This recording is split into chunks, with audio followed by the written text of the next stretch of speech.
everybody, let's get straight down to the survey. We're doing the ladies survey that's been going on the internet. Who are your favorite female YouTubers? I have to say Emily the Brave, Sonnet Stockmar, and Cassie HP. Second question, who are your favorite female athletes?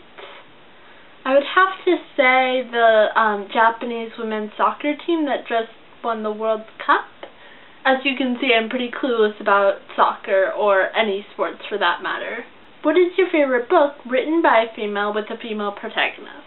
I would have to say Dealing with Dragons. It's a really fun, quirky book, kind of based off this idea of a princess gets captured by the dragon, but they totally turn it on its head, and it has some really cute storylines. Definitely has a lot of strong female characters and witty dialogue.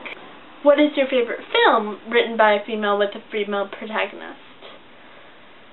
I would have to say my favorite would be Mean Girls. That's one of the few I actually know, and that had pretty witty dialogue. And along that same line, 30 Rock, even though that's not a film, it's a show. And Brave, probably once I see it. It looks really good, and Pixar actually made a character with two parents, which is pretty rare in a Pixar movie.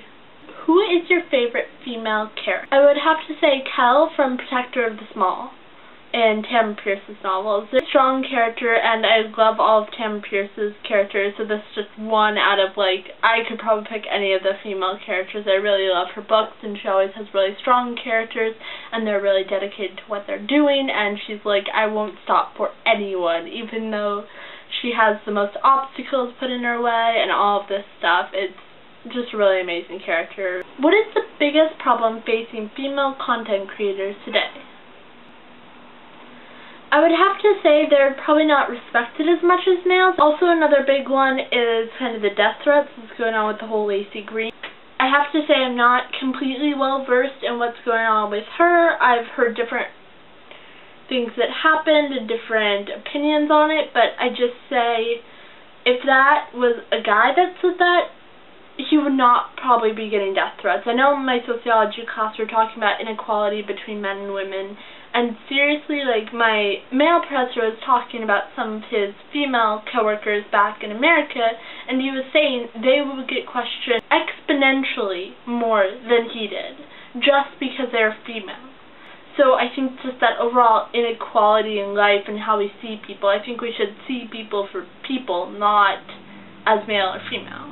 Do you think YouTube and online video is better or worse suited than television for tackling the problems and prejudice women face in the workplace? I would say it's better because they can have a lot more unfettered opinion, and I mean, it's not chopped up into little chunks in between commercial breaks.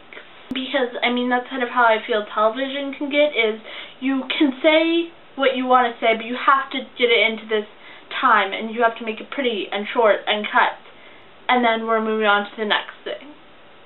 And so YouTube, it can be practically as long as you want, and you can really be honest and open about what's going on. There's a lot fewer channels it can be blocked, because I mean, with honesty and really talking about problems of discrimination, nobody wants to hear about those things, so why would a producer produce those things?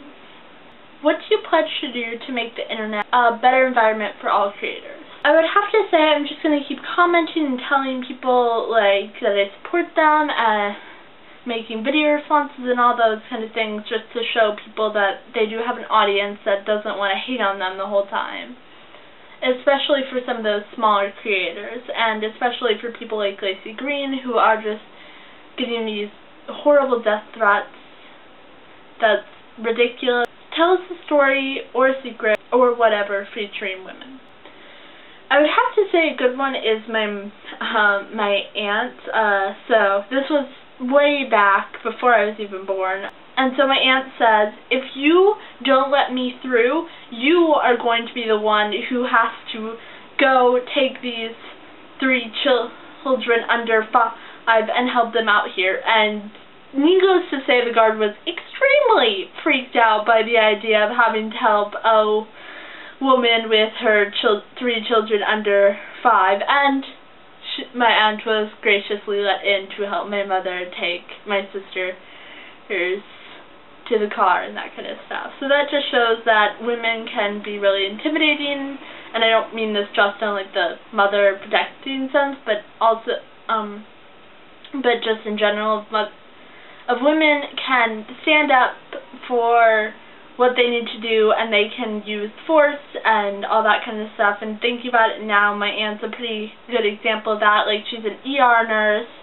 She's very strong and very forward, and definitely not the traditional idea of a female, but that's also good because for me, because then I had many different types of female role models in my life, and it's just important to see that there is no one set way that you have to act like a female. And another question we're answering, just since this is World in a Week, and we're going to talk about world-ish stuff, is the treatment of women in our own countries. In Japan, it actually has the worst treatment of women in all of the developed countries, which is pretty sad since it's a very developed country. But it just has a very sexist culture, and I know that's not an excuse, but that's just the reason why they've been so slow in progress. So women have always been deemed lower, they've always been the one making the copies or making the tea, and it's still in place now. Like, if there's tea that's going to be brought into a meeting, it's always the women bringing it in, even if they are at equal level as the men. Like, the word of the week today is male and female, since we're talking about females.